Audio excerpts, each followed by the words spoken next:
Senator Smith moved the approval of the April 26, 2022 minutes. All those in favor signify so by saying aye. Aye. Those opposed, no.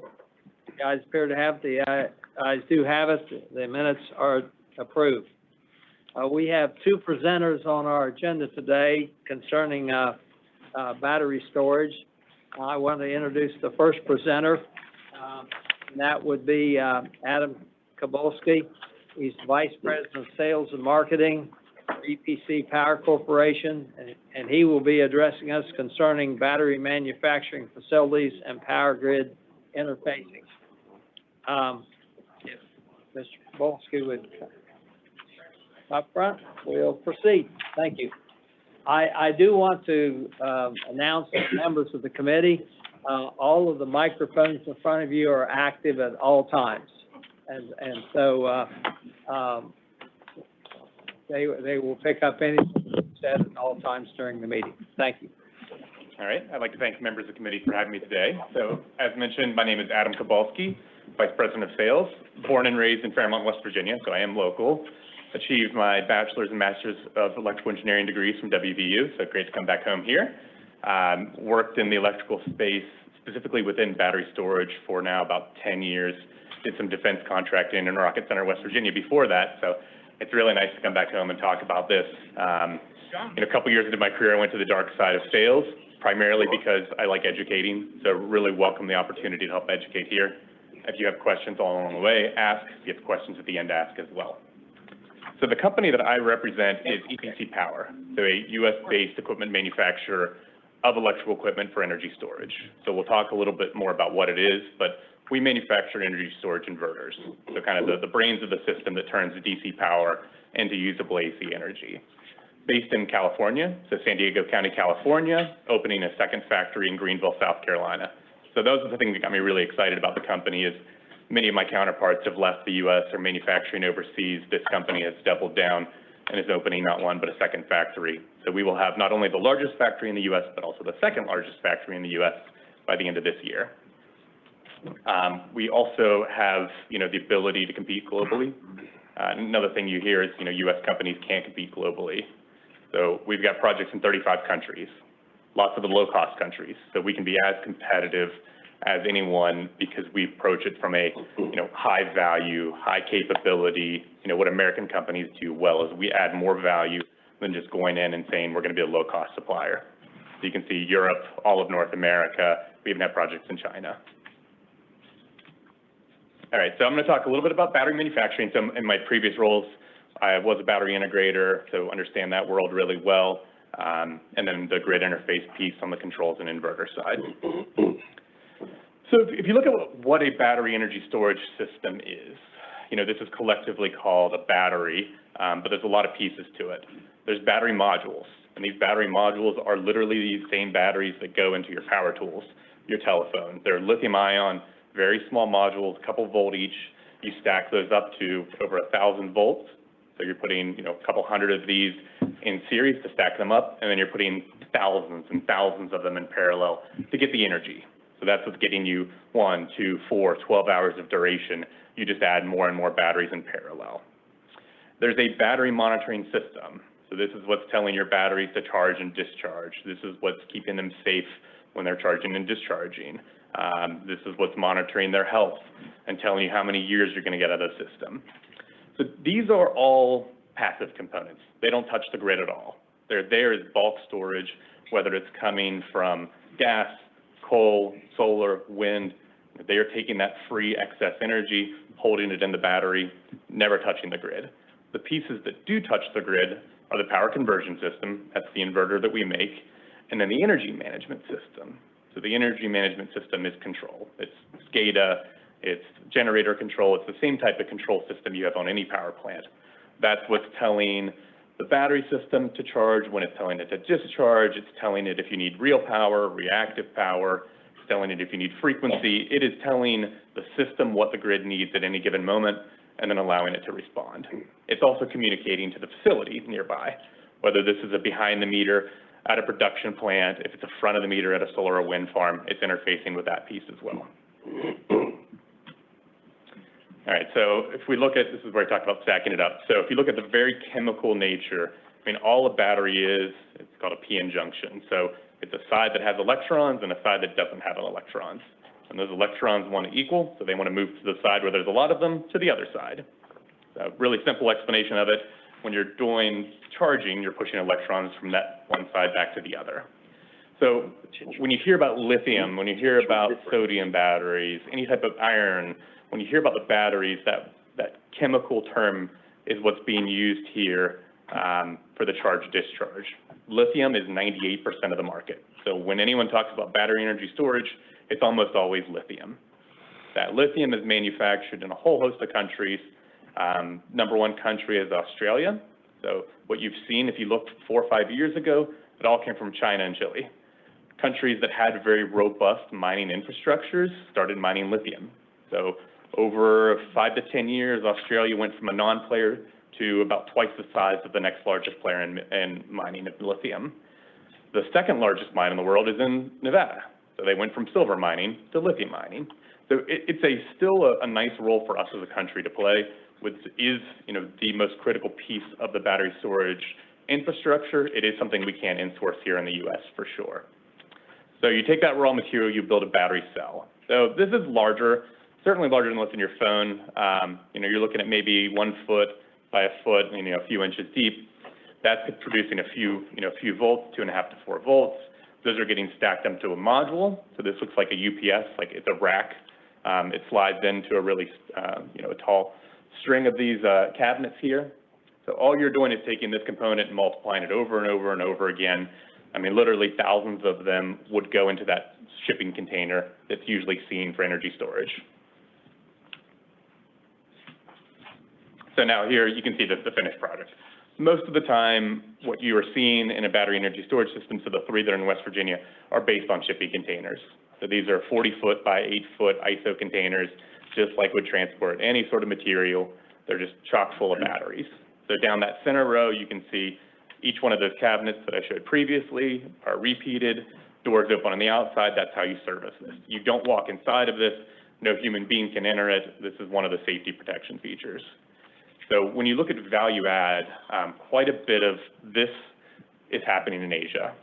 So there's 2 primary chemistries, lithium iron phosphate, nickel manganese cobalt. Nickel manganese cobalt is all made in Korea. LFP, lithium iron phosphate, is almost entirely made in China. So that's that, passive component. It's not doing a whole lot. Now this smart, the really sensitive integration is primarily happening in Europe and the US. So this is taking those batteries and making them useful and making them safe. So you're populating the containers, you're putting a cooling system, so HVAC or liquid cooling, you're putting electrical protection, you're putting fire suppression systems. So there's been a fair amount of news. These can catch fire. It's a very small fraction, but it gets a ton of news. There have been about 30 fires in Korea, a couple in Australia, and now 3 in the US as well. Now that's 35, 36 fires across.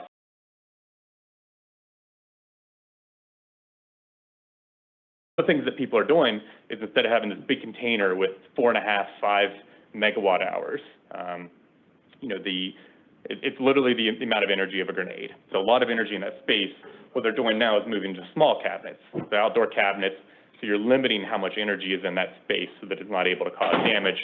And then those are capable of being flooded by water, so that if you do have a fire, if you do have what's called thermal runaway, where they start to heat up, you just flood it in water. All right, so I talked a little bit about, the gigafactories and the presence of where these are coming from. You can see, if you look down the list of manufacturers on the left, CATL is a Chinese company, the largest in the world. Tesla is the 2nd largest company. Those are actually made by Panasonic, so a Japanese company. And if you go down the list, you can see it's primarily Asian companies. There's a handful of European companies. That's manufacturing today. That is driven not by the grid storage industry, it's driven by the electric vehicle industry. So about 5% of the batteries made go on the grid, the other 95% go in cars. So the good thing about that is we get really cost-effective grid storage systems because of all that volume. The downside is we don't control the supply chain. Fortunately, there are some manufacturers, as well as the US government, are promoting, North American manufacturing. So you can see on the map on the right, these are all companies that will be able to produce over a gigawatt hour per year. So if we use a gigawatt hour, that's about 50 times as much as the total batteries installed in the state of West Virginia today, every single year. So really nice production is starting in the U.S. It's a mix of automotive manufacturers like GM, Toyota, Tesla. There's also large Asian manufacturers like Samsung, LG, SK Innovations that are also building factories in the U.S. And then there's some purely startup companies that make non-lithium chemistries. So I'm based in Pittsburgh, just down the road from me. We have a manufacturer called EOS. We're making a long-duration battery that uses zero lithium.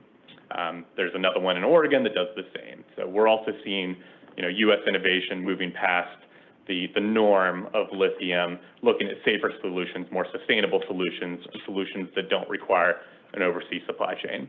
So this is great to see, just emergence of a lot of manufacturing that's going to come out of North America soon. All right, so that's the battery itself. As I talked about, passive component, doesn't touch the grid. So the last two pieces that I'm going to talk through are the control and then the inverter, the power conversion system. Those are the two things that are bidirectional. They talk to the grid, they hear from the grid, they interact with the grid directly. So why would you want to do that, first of all? Why do we want to put these things, when people think battery storage, and most of the time you're thinking, we're taking wind, we're taking solar, they only work a few hours a day, and we're smoothing them out. We're putting a little bit of that energy, and then we're discharging it to widen the duration that those peaky generation sources. And that's absolutely one of them. It's the one that's being used predominantly. So there's much harder problems that can be solved by batteries that can't be solved by gas, by steam, even by wind or solar on their own. Demand charge reduction is one.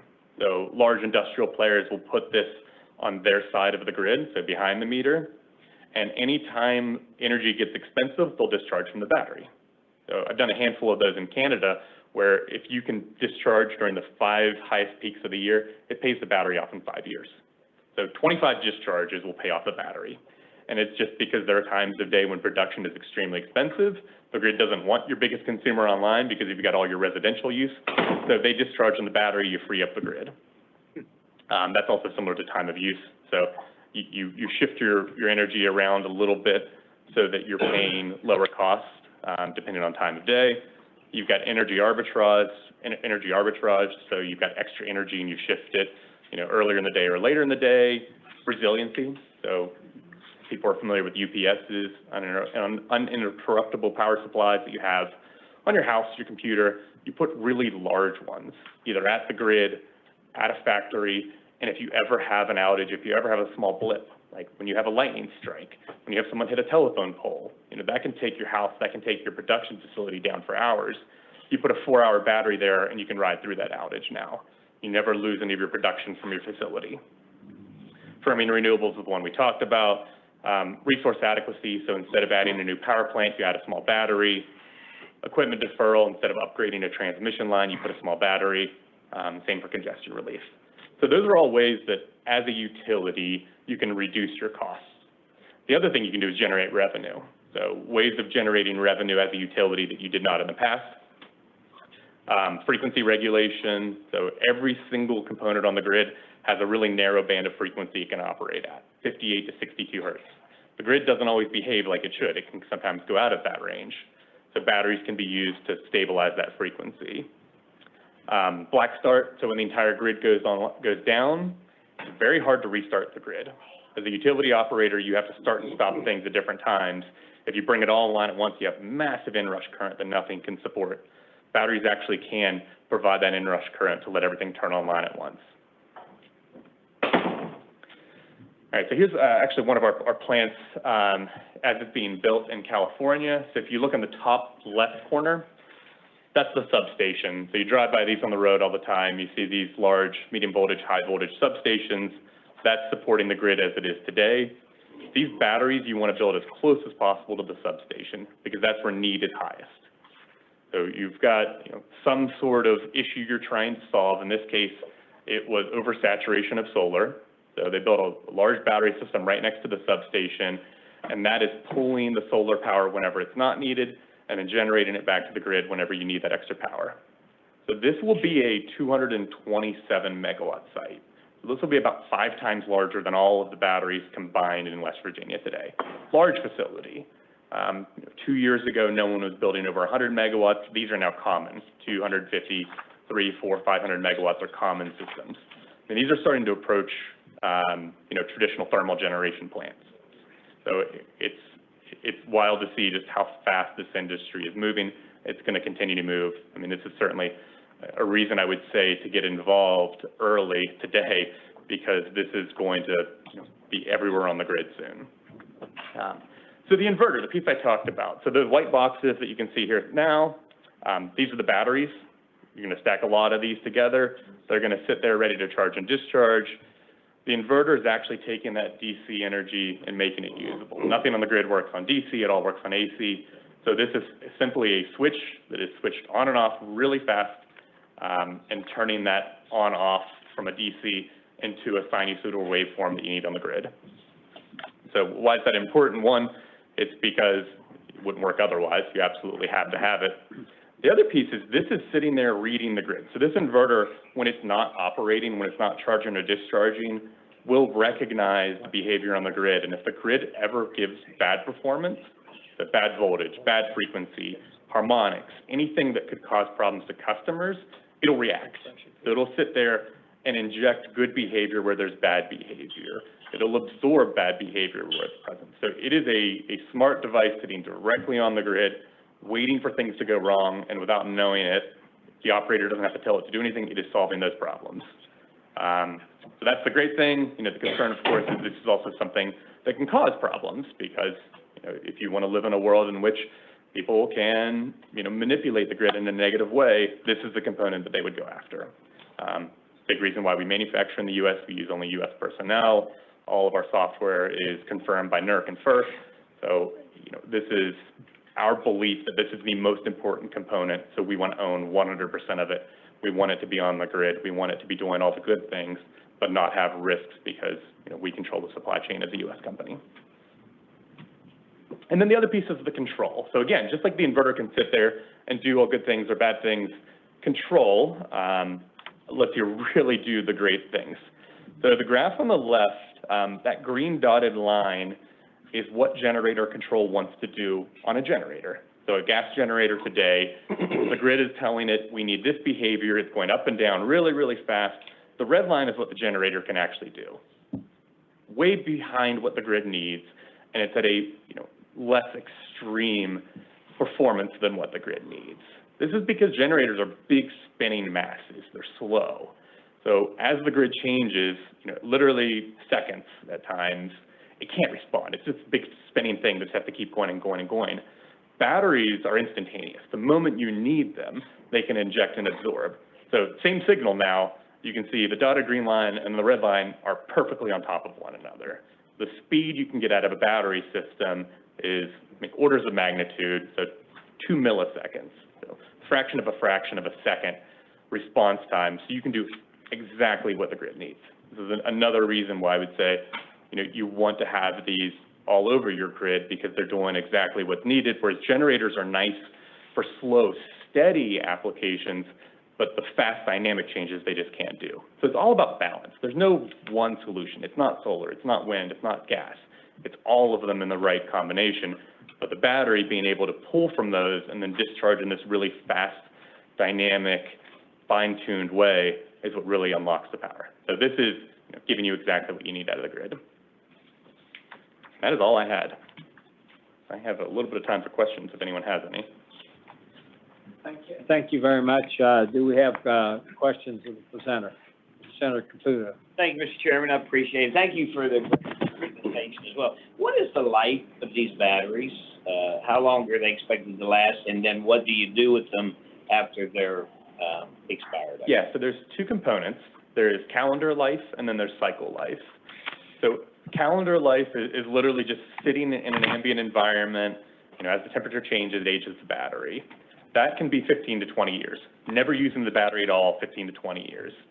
Then there's cycle life. So every time you charge and discharge the battery, you eat into its life. That is about 10,000 cycles. So that's over 20 years on its own, using it once a day. Here you're in PJM.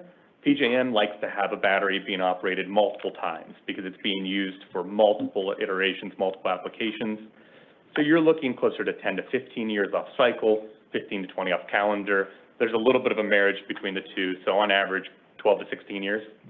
And then what about when they're done? When the battery's done, is there recycling, or what do you do with that? Yeah, and when I say end of life for batteries, it's end of commercial life. They're still usable. So there are programs, and we've been involved in a handful, where you use second life batteries. They still have another 5 to 10 years after them. No one will warrant them. So this is a problem that needs to be solved, because when we go finance and build the projects, you're only going to do it as long as it's warranted. But there's another 5 or 10 years you can use for research applications in impoverished communities. So there's another period you can use them for. When you're finally at end of life, there are recycling programs. I mean, the reality is today, the manufacturers, all they do is have what's called a take-back program. So they will commit, you send them the battery, they will take them back at no cost. We've got a lot of work to do to actually have a recycling program and make them useful again. There's valuable components in here. So lithium, extremely valuable. Nickel, extremely valuable. Cobalt, they can be recovered, but it's not something that's a very mature industry today. DOE has programs. There's 5 companies that have been started up with DOE program. We're probably 5 to 10 years out from that being viable. So it's going to dovetail into when we need it, it should be ready, but it's certainly something that I think the industry needs to push harder on. Thank you very much. Mr. Chairman, thanks. Appreciate it. Thank you, Brian. Yeah, thanks, Mr. Chairman. You said there are other batteries. From my readings, that the solid-state battery that's coming out, which is Tesla and Toyota are working on, that it will store a lot more energy and it's a lot lighter. How does that fit within the scheme of things, considering that they seem to be more futuristic and less, a lot less expensive? So they're actually more expensive on a volume basis, but they're smaller. So solid-state batteries are phenomenal for cars, where if you look at the premium on a car today is about 1,000 pounds for the battery. You want that to be as small as possible so that it's closer to what gasoline is. So they are great solutions for cars. For grid storage, we don't really need energy density. So a 500 megawatt solar farm is about 3,500 to 4,000 acres. A 500 megawatt battery plant is about 10 acres. So shifting 10 acres down to a solid state, maybe you get it to 7 or 8. That extra couple acres isn't huge when you're building it next to a multi-thousand acre solar farm.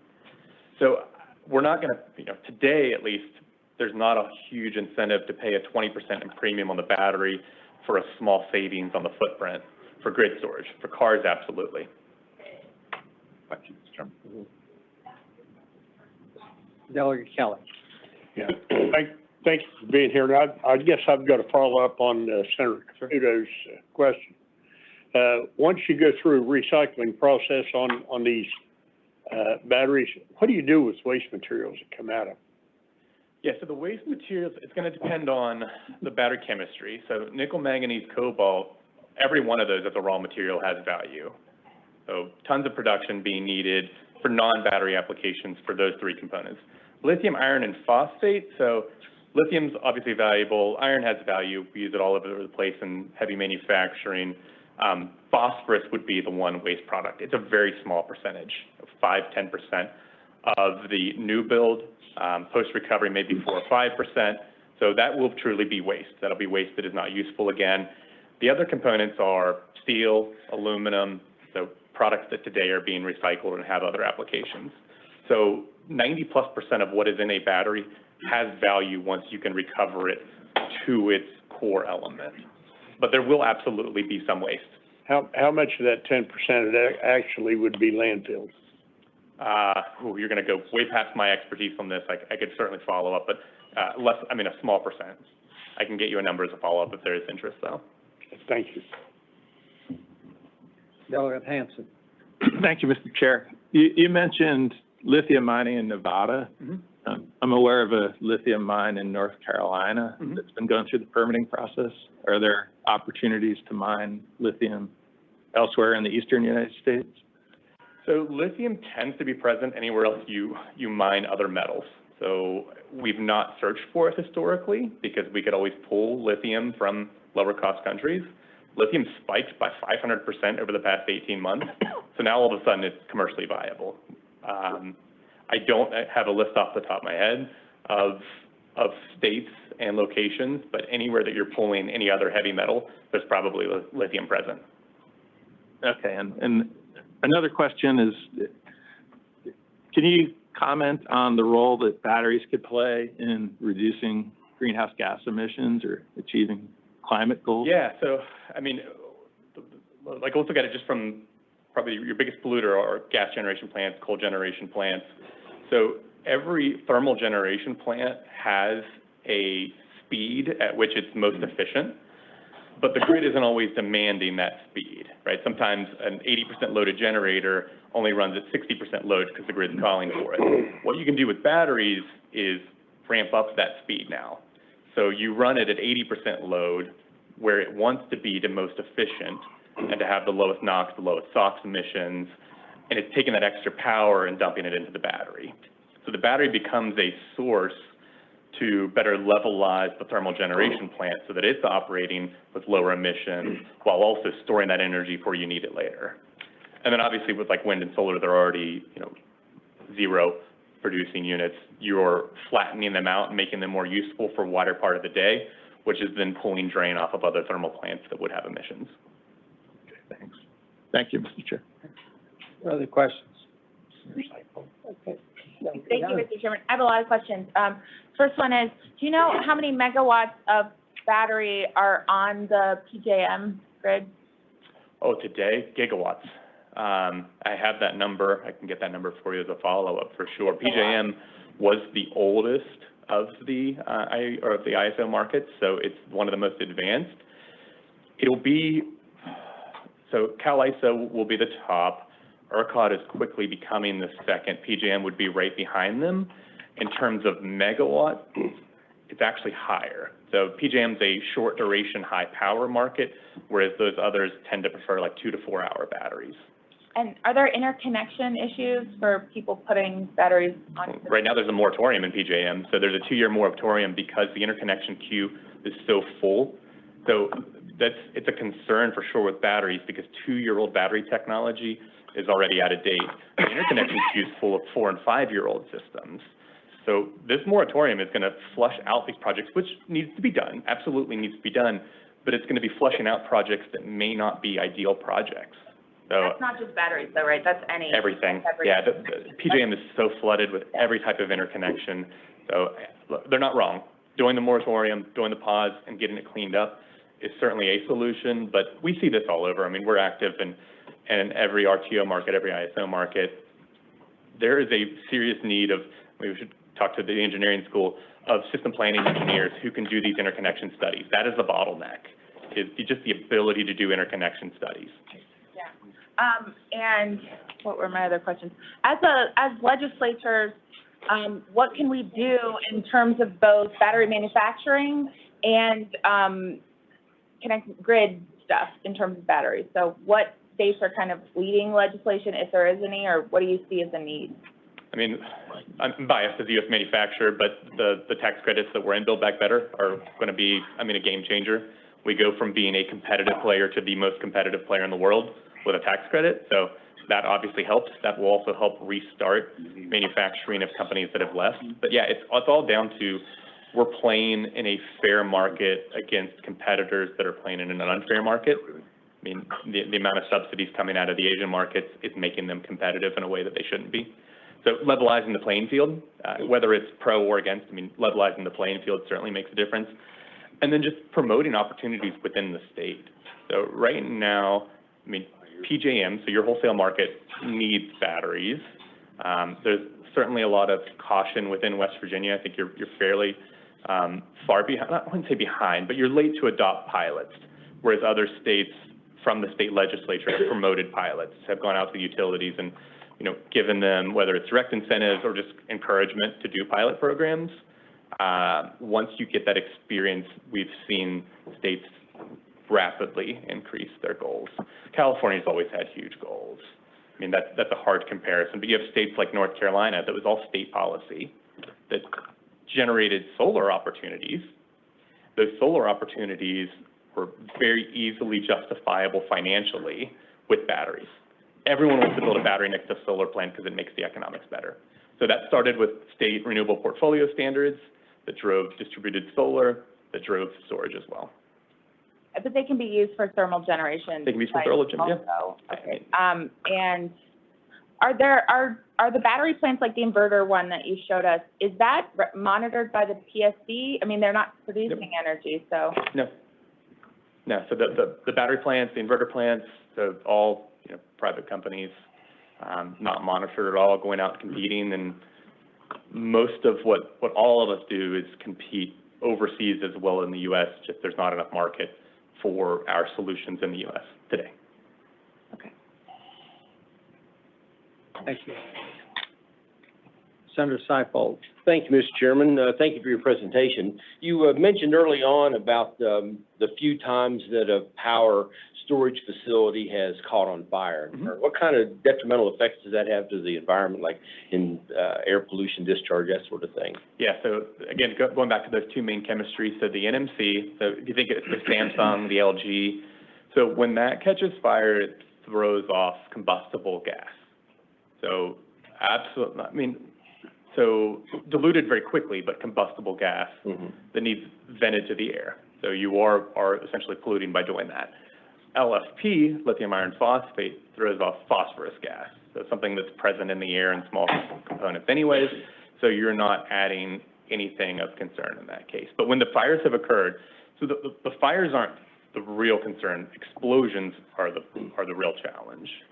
So what we're actually seeing is some utilities are forcing the batteries to catch fire when they start to have a failure because you want to burn off all that gas.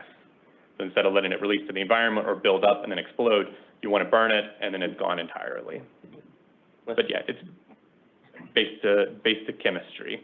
More of the reason you're seeing U.S. companies, EOS, ESS, developing non-lithium, very sustainable, low-impact batteries that have drawbacks. They're larger, but they are less risk, less safety risk, less explosion risk, and have no pollutants. I see. Thank you. Thank you, Mr. Chairman. Thank you, Mr. Kowalski. We do have another presenter today. I would ask, would you be available at the end of this meeting if somebody else has a question? Absolutely. Yeah, and I'll hand out cards as well if anyone wants to contact me. Thank you very much. I want to move on at this point to the next presenter so that we can have adequate time for the next presenter. Mr. Joel Harrington is the Director of Public Policy in the Eastern United States for Enel North America Incorporated, and he will be concerning energy generation and storage for wind and solar generation facilities. Mr. Harrington, thank you. Great. Thank you for being Chair Anderson and Chair Smith, members of the committee, thank you for having me here today. I have to confess, this is my first time to West Virginia, and we have a development team here. We have a number of employees that live and work here. I've never been here. This is a beautiful, beautiful state. I drove 8 hours to get here because I don't like to fly, and I just like to see America. And coming over those mountains, that highway, that pass was just a sight that is just. I wish my 9-year-old kids could see what I saw over the last couple of days. So thank you for that invitation. So a little bit about Enel. Enel, we are a multinational power company. We're a leading integrator player in the global power and renewables market, as well as a main gas operator in the retail market. We're actually one of the top 5 largest energy companies in the world. We distribute electricity through a network of over 2.2 million kilometers, and with almost 75 million end users in the world, that makes us the largest network operator in the world. We bring power to about 70 million homes and businesses throughout the globe. Our renewable arm is Enel Green Power, which is the world's largest renewable private player with around 50 gigawatts of wind, solar, geothermal, and hydropower plants in 31 countries. We operate in the U.S. and Canada through 2 companies, Enel Green Power North America and Enel X North America. Enel Green Power North America is a leading owner and operator of renewable energy plants with a presence in 18 U.S. states and 1 Canadian province. We operate 70 power plants in the United States with a managed capacity of over 8 gigawatts by wind, geothermal, solar energy. And since 2016, we have created about 3,500 construction jobs. Our projects have generated over $188 million in lease payments to landowners and $89 million in new property tax revenues since 2016 for local governments and counties. And since 2000, we've invested $11.6 billion. We're slated to invest several more $1 billion in the next 3 to 4 years in the United States. Some of the major corporate partners and companies that we are an energy supplier to, many of them are Fortune 500 companies in the United States through our Enel Green Power business. Our Enel X business, we have around 4,500 business customers, some of the largest in the country, spanning more than 35,000 sites. And that represents about $10.5 billion in energy spend that's under management and approximately 4.7 gigawatts of demand response capacity and over 70 battery storage projects that are operational and under contract in the United States. These are some of the companies that Enel X works with on the demand response side and energy storage side.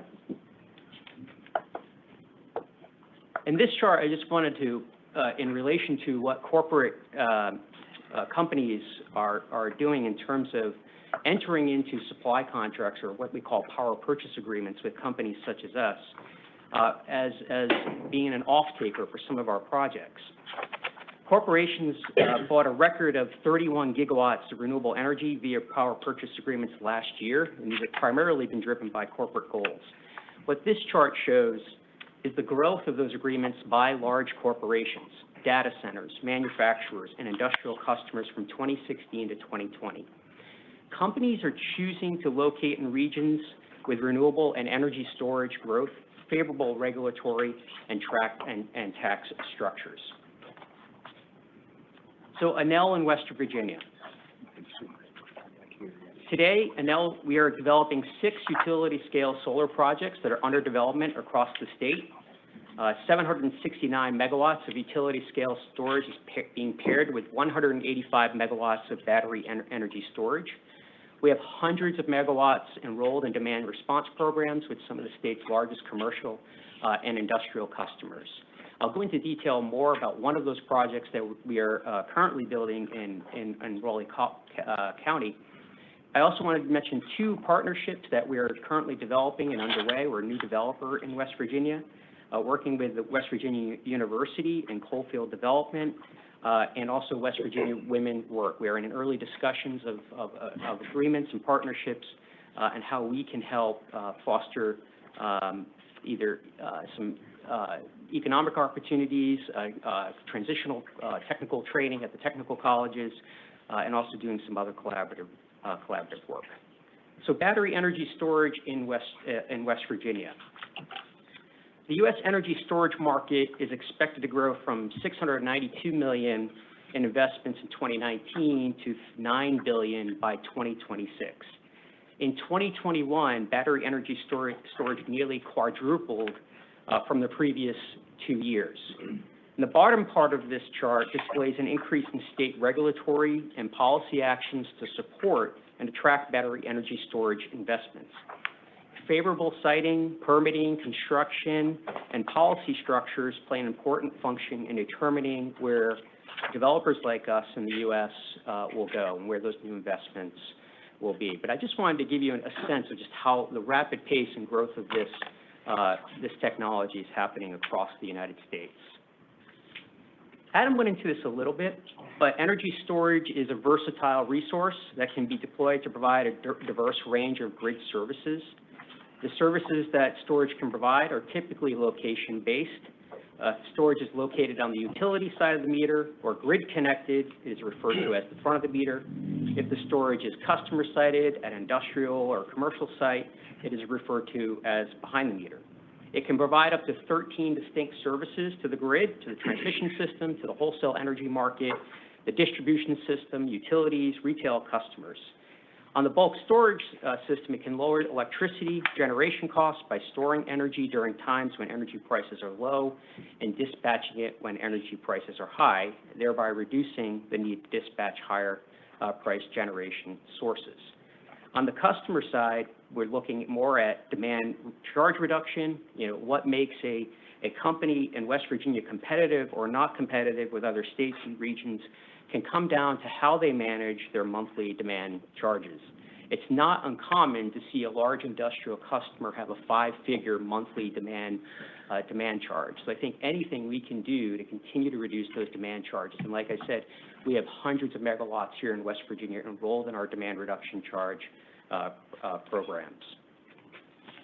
So battery energy storage in West Virginia, I think this was getting at an earlier question about what's in the PJM queue right now in West Virginia. And this chart on the right, I've organized, I looked this up in the PJM queue Friday.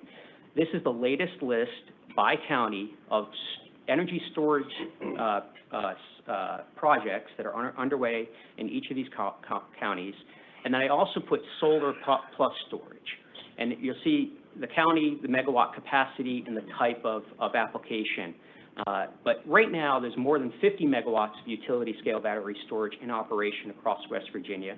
You have about 2,770 megawatts total here that is in the interconnection queue across 13 counties right now in West Virginia. That doesn't mean all of it gets built, because as Adam pointed out, this is going to take 2 to 3, 4 years before any of these projects will enter into a formal interconnection agreement. And sometimes projects don't get built for financing, for landowner or land control issues, interconnection issues, could be issues with regulatory issues or utility issues as well. So there are many, many factors that go into whether a project will actually get built. There's about 1,776 megawatts of projects that are solar plus storage projects, and I'll go into a little bit about one of our projects and how that works. But as a result of Senate Bill 583 that did pass in 2020, Appalachian Power went out for its second bid, a total of 150 megawatts on utility-scale solar with an option to include battery storage this year. We know the Sparks battery plant, startup company, is a 100% cobalt-free company that is looking to locate here. And I would just say we've announced, Enel has announced that we are, our plans to replicate our solar manufacturing facility, which we have in Italy, and to bring that whole facility or replicate it here in the United States. And we're actively looking and meeting with stakeholders on sites for that application in the United States. So I'm going to focus on, there are sort of 3 main solutions. I went into this a little bit on the customer-sided side, the utility-scale storage side, but I'm going to focus just on the solar plus storage application going forward here. This is a typical application of sort of how does it work? How does utility-scale solar plus storage work? In this scenario, during the day when the utility-scale solar array is producing the most energy for the grid, typically aligning with peak load periods, excess energy, which is not under obligation from the power purchase agreement with our corporate off-taker, is also charging the battery energy system the battery energy storage system. And later in the day, when the sun goes down, the sun's not shining on the solar, the wind's not blowing, people get home from work, they turn the AC on, they turn the heat on. We know there's another bump in a smaller peak in that 5 to 8 p.m. range. And this is when the energy storage unit is, again, discharging on the grid. So as you can see, throughout that time period, from morning, as people waking up, you can see that ramp up at the peak where businesses are operating, schools are operating. That's when energy use is at its highest. The solar array at that time is trying to cut that peak load. The battery energy system is charging at that time, and also maybe dispatching any excess it may have. And then you get that second peak that occurs in the night as folks come home from work. So in West Virginia, we're developing what we call the Raleigh Solar Plus Storage Project. We have a power purchase agreement with a Fortune 500 corporate off-taker, and the excess energy from the solar and battery energy storage will be sold on the grid to PJM. So our payments are from PJM, which I guess you could say is all the ratepayers who are paying their transmission bills in all of PJM. The dispatch we do is really based on signals we get from PJM, spinning reserve frequency regulation that Adam went into. We do day-ahead pricing. We don't do spot pricing, but we're looking at the day-ahead market. And the services we provide for the battery energy storage unit, again, are keeping the grid healthy, and these are what we call ancillary services. But we have a 120 megawatt project in Raleigh County that's currently under development or in early stage of development. We're pairing that project with a 30 megawatt battery to help smooth the energy supply to the grid, support grid reliability, stability, and resiliency for West Virginia customers. We're looking at up to 200 construction jobs for this project, $40.7 million in local economic output, and $2 million in new property tax revenue for the county and local municipalities. We are doing 6 of these projects. This is the one that's in early stage that we're actively doing now, but take those economic numbers, take those job numbers, and multiply them by 5 or 6, and that's a pretty substantial investment I think we're going to be making in West Virginia, and we certainly hope to be making more. So we also, on the industrial customer side, we also have, like I said, large industrial customers, commercial and industrial customers in West Virginia and other locations. This is just really giving you an example for one particular customer that we looked at in PJM. They're tariff analyzed, and the primary benefit of battery energy storage comes from that reduction in the demand, in that peak demand charge, or peak demand reduction that you'll see in the top of those graphs. That blue line, the dotted line is no energy storage, and then the blue line is a 150 kilowatt storage unit, and the green line would be a 300 kilowatt energy storage project that's on the system.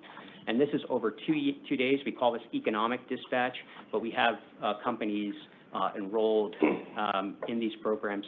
And I would just say we actually put large battery energy storage systems in high rises in New York City.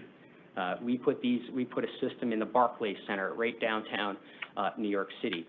And you can't, if anybody knows New York City, you can't work in New York City if you don't get through the FDNY. And the FDNY is probably some of the most stringent safety standards, thermal safety standards in all of the United States. Their fire code just got updated for energy storage about 4 months ago. We were actively in that proceeding. But I think they feel it's safe enough, given where the units are today. We have alarm system monitoring. You can monitor these systems real time. They have fire suppression systems. They have ventilation systems. You can shut the power off to them remotely once you get that alarm. But also, as Adam was discussing, some of the fires that had occurred in the past, those systems were not under the new UL 9550 code. And I might get that number. There's so many 95s and 9550s. But the UL fire code, the new national fire code, those systems were not under those codes. Today's systems are and have to be before they get installed. The other thing is these storage systems at our site, particularly in Raleigh, you don't install them without working with the local fire department. The local fire department has to know about the system, how to respond to that system, and we have to give them all of the technical information about that system before we install it. So that partnership with the local fire officials is really important to how we do our work. And then lastly, just, the clean energy industry last year, we employed over 3 million Americans. Growth in the sector has swelled over the past 5 years, certainly bolstered by new employment opportunities in energy efficiency, construction, and operations. Certainly in vehicles, electric vehicles, upgrading the electric grid. But importantly, the sector is broad in terms of trade skill and level of expertise, encompassing everything from traditional construction and maintenance to electricians, technicians, engineers, and more. And many of these folks today are working on our projects, either behind the scenes or on site. And I would just say local hiring is important to us. We have agreements with local labor in West Virginia to hire local labor, and that can be a combination of different types of union, non-union mix. But we believe that if you're going to be in a community, you're going to be in a state, you have to hire locally. Not every position can you find locally. There's some specialized positions, specialized talent that is needed for some of these projects, and sometimes you do have to go elsewhere to find that talent. But our goal is always to. But as you think about state engagement and you think about supporting the industry and its growth, certainly enhancing that procurement process through planning with your utility, streamlining permitting at the state and local levels, updating the interconnection process or fostering a more streamlined interconnection process, and continuing, I think, to support the growth and research of storage technologies here in Virginia. And I think these are just some of the things you can do. I'll just say, the project we're doing in Raleigh, we're not taking a state incentive, not taking a subsidy from West Virginia. We have an off-taker for that project, and that has been the case for a number of the projects that we have in this region. So thank you very much again for welcoming me here, and I'll turn it back to the chair. Thank you. Okay. Thank you very much for your presentation. Are there questions from Mr. Harrington? Okay. Yeah. You know, I always. She said she always has a question. Thank you, Chairman. Thank you. I have two questions. First one is about, we have net metering in West Virginia, it's 3%. How does that affect batteries, or does it? So I can't speak to net metering because we don't use net metering anywhere in our business. So that's more on the residential side and maybe community solar side. But we're grid scale operation. Okay. And I had another one and I forgot what it was. Right. Senator Romano. Under the scenario of demand filling in with battery capacity, what's the payout on a property size system? I mean, I assume the more demand, the greater the system. I think you talked about a 300 megawatt system. On a property size system, how long does it take to recoup your investment? You know, it varies by size, location of the system, the way the market is. I'm sure there's various. Yeah, I mean, the way the market is functioning in a particular period, permitting issues can delay the operation. You know, once the system. So if I gave you a number, it wouldn't be the right number because it varies. What's the average? You know, I honestly don't know, but I will get that. That's the first question I asked, Rick. I will get that to you. I promise I will get that to you. Is most of the power coming out of your battery systems going into the grid or into the local customers? I mean, does it work through the utility or does it work through the grid? Right. So we have to work through the utility on the interconnection side. The utility has to be and that has to follow the state regulatory interconnection rules as well. But all the power is going out into the West Virginia grid. So you could say it benefits everyone that's connected to the grid. It's PJM. I mean, it's not we don't have a grid. We have AEP and First Energy. I mean, it goes out into the wholesale market. Right. Well, all your power companies here in West Virginia are part of the grid. All your customers, this room is getting energy from the wholesale market right now. Right. So we're putting energy out on that wholesale market, which is it's going into these poles and wires into the transmission system. So it's all connected. But you're working within the grid to buy and sell. That's where the commodity is traded and priced. It's not priced at the distribution level. It's not priced at your local utility. And this is probably another question you're not going to be able to answer, but similar to the payoff. But what is the price per kilowatt hour for energy coming out of your storage facilities? I'm sure it varies based on the size? Yeah, I don't know. It does vary, but it's, I mean, you're selling, I would just say, I know for solar, we have solar, utility scale solar. This isn't, your net metering solar. Utility scale solar, you're talking 3 cents, 4 cents a kilowatt hour. What's your background? I am a lawyer. Are you really? I would Yes. say an engineer. That's No, I am a lawyer. I don't admit it. They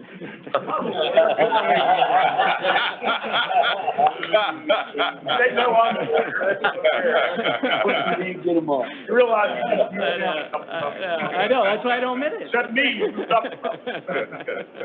Well, you ask your questions like a lawyer, so thank you. Are there other questions for the presenter? Thank you, Mr. Chairman. So we talked a lot today on all large-scale projects. Is there small scale? We recently looked at like PPAs where residents are putting solar on and then storing power and selling it into the grid. Is this something that, could evolve into residential? Is anybody even interested in that, or is it not cost effective to do that? Yeah, and we're not in that market. Adam may be able to address that as well, but I know, Tesla has the power walls that are at the residential sites where they're using and storing energy at the residential level, but there are applications at the residential level. I will say that it is, costly right now for the typical average American to invest in a storage power wall, let's say, at their residence. And so I think when those costs come down, maybe you'll see more of that application. Thank you. But certainly, sir, at the, again, at the commercial industrial level, we, like I said before, we are doing those, 1 to 2 megawatt battery applications at some of those sites. Any other questions? Delegate Young has remembered her other question. I remember. It was about PPAs. It was about PPAs also. So we have PPAs for solar. It's kind of two parts. Does the PPA cover the battery storage if it's part of a solar and storage system? Or what if it's a standalone battery? We don't have battery PPAs, so is that something? Yeah, good question. And I actually had to ask my engineering team and procurement team this question before I drove here, because I didn't know the answer to this. But so when we do a PPA with an off-taker, the energy storage system is not part of that PPA. So we use the energy storage system, really, it's at the heart of grid stability. We use it purely for resiliency and grid stability. And we're selling that energy into those various programs that PJM has. PJM has emergency response programs. PJM, again, has demand reduction programs. And that is where we're making the revenue on putting that energy out into the grid. So it's separate from an off-take agreement. Good question. Now. Any other questions? Delegate Hansen has asked to make an announcement. Thank you, Mr. Chair. I wanted to invite everybody tomorrow morning at 10:30 to visit my office if you're free. We have a rooftop solar array that's net metered. And if anybody wants to see what a commercial rooftop net metered solar array looks like, please come. That'll be 10:30 to 11:30 tomorrow morning. The address is 911 Greenbag Road, and I could give that to anybody later too. It's over by the hotel where most people are staying. And this is an invitation not just for legislators, but for staff and for any visitors as well. Thank you. Thank you, Delegate. Is there any other business to come before the committee? Mr. Chairman, I move we adjourn. Move we adjourn. All those in favor signify so by saying aye. Interesting, wasn't it? Anyone? I am finished, yeah.